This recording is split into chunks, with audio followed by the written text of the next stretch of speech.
The next tool that I'm going to install is called Yarn. Yarn is like a newer version of Node Package Manager, or NPM.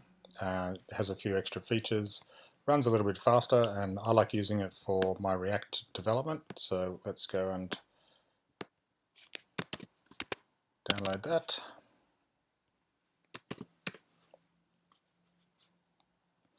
Mac OS X, and here we are. We're going to use Brew or Homebrew.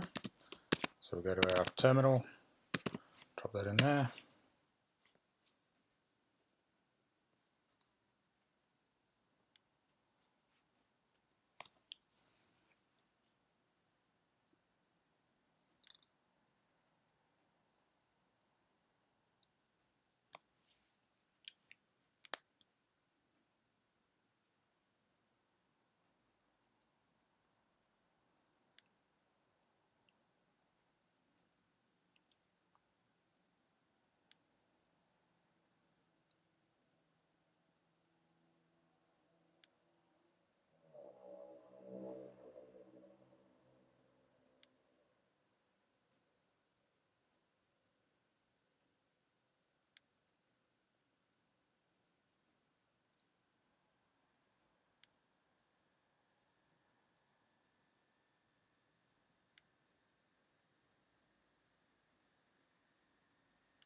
Right, all done in a few minutes, so let's have a look at Yarn to make sure it's running. There we go, all there.